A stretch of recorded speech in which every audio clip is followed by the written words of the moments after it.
An eerie silence fills the stage. There is no movement or sound for several moments. However, we soon hear footsteps coming from off stage. Slowly, a spotlight shines at the right of the stage, and a girl comes walking out. This is Alice, aged around 11 or 12.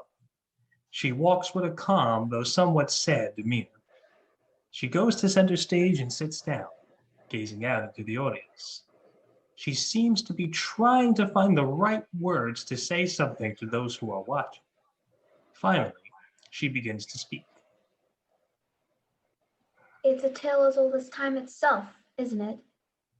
Something my grandmother told to my mother to me, and someday I'll tell it to my children. It's the story of Sleeping Beauty. You know about that, don't you?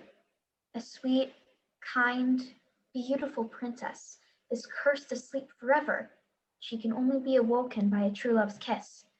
And a handsome, brave, dashing prince comes along, vanquishes the evil being trying to keep the princess under a spell.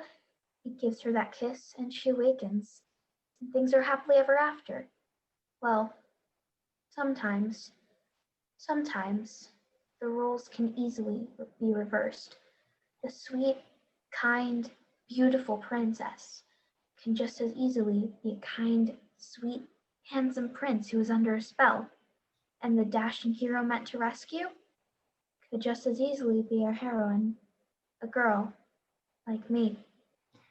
Alice slowly stands, and the stage lights up, almost by magic, to the outside of several apartments.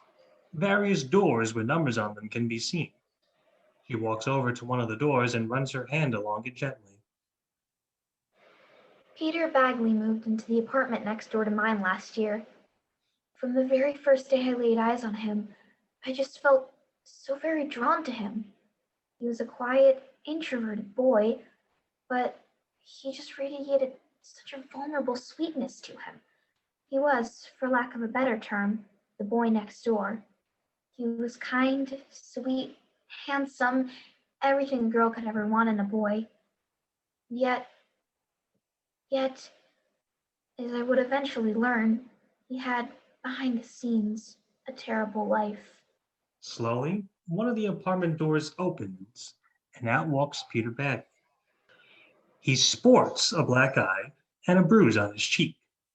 He slowly fixes his hair, and with a tired, almost pained sigh, he sits by the foot of the stage, gazing out to the audience.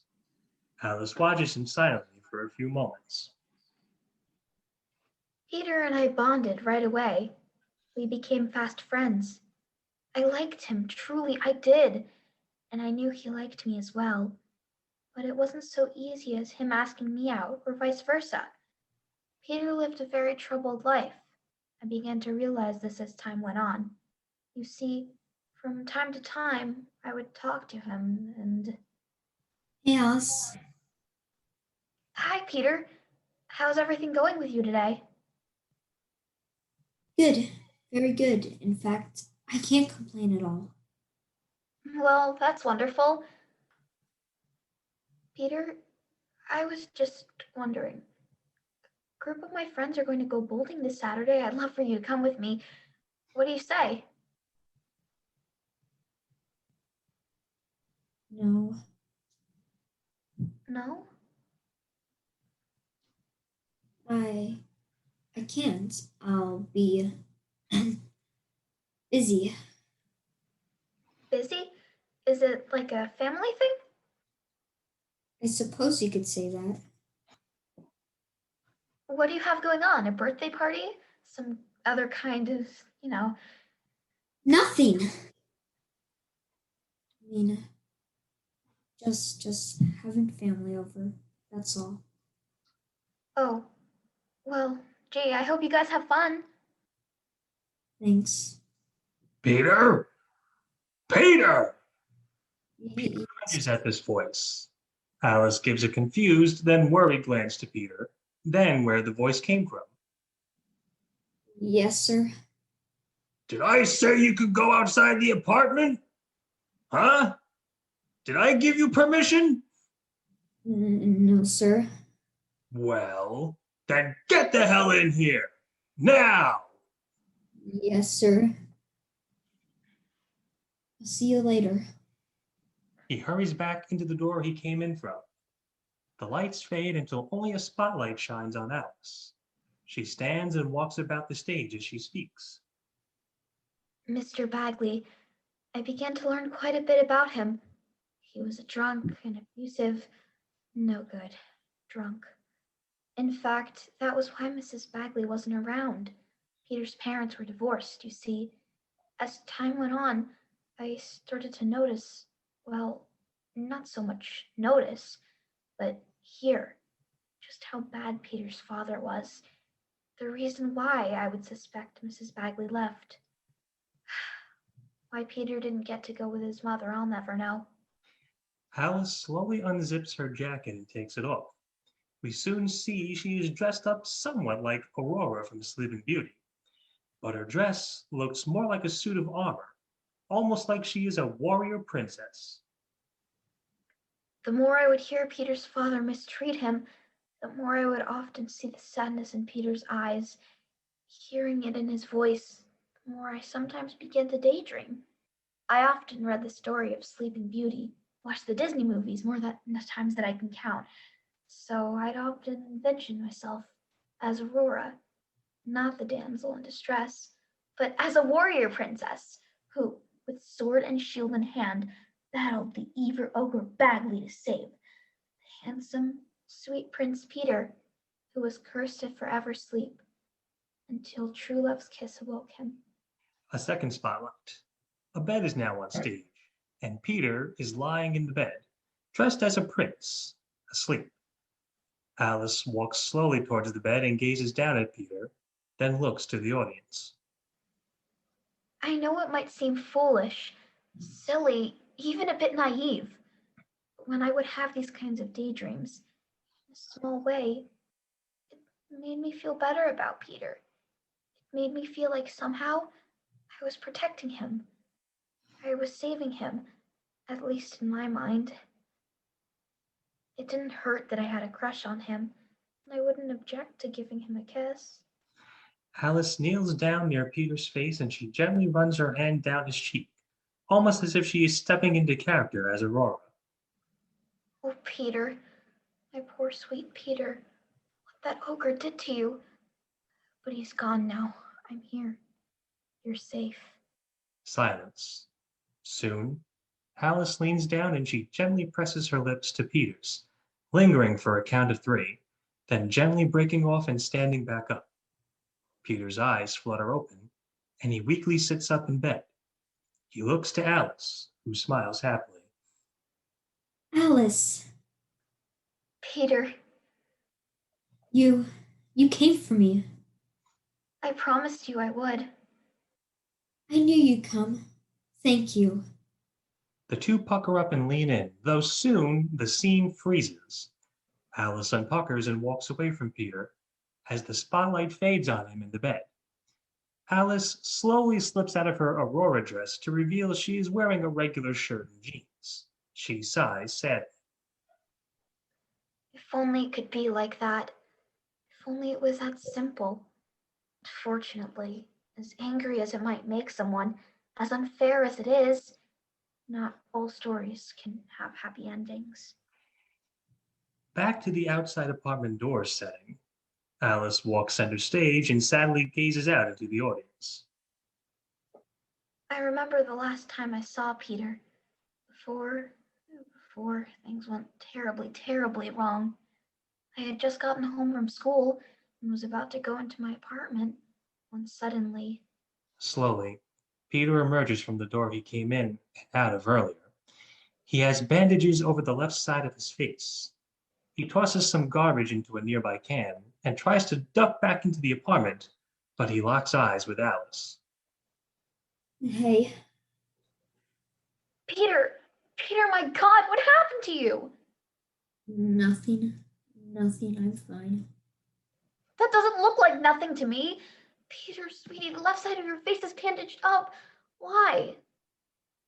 I fell off my skateboard and scraped myself up. That's all. Don't lie to me, Peter. Skateboard scripts are never that bad. And besides, I've never seen you skateboard ever. Come on, talk to me. What happened? It was just an accident, that's all. Peter, please, you can be honest with me. I'm your friend. I won't tell a soul.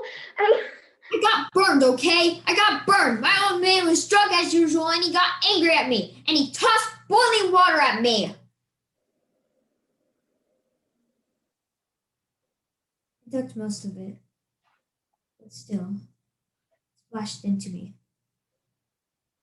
So, want to know what happened? There, I told you. Now if you'll excuse me. Peter, wait a second. I said excuse me. Peter, no. Peter, you can't live like this anymore. Your dad is gonna kill you one of these days. Please, I want to help. Let me talk to my parents. Maybe they can call child services. Maybe they can. Absolutely not. No, Alice. You're a great friend. And I like you. I'm just going to say this once. And I hope you'll listen to me. Just mind your business. How? How can I mind my business when you could be in danger? Alice, I need to deal with this on my own terms. By myself. What if, God forbid, my dad finds out you and your parents called child services? Try to hurt you guys too. He'd go crazy. I'll never be able to forgive myself if he did anything to you guys. Please, just let it go. Let me handle things. Please, Alice, for me. Oh, okay. I promise. Say nothing. Absolutely nothing. Okay. Thank you. That's all I ask. I'll see you later, okay? He kisses her hand gently, then goes back into his apartment. Lights fade and a spotlight shines on Alice. There wouldn't be a later. The door to Peter's apartment opens, but instead of Peter, two men wheeling a gurney slowly walk out, with a body wrapped up on it.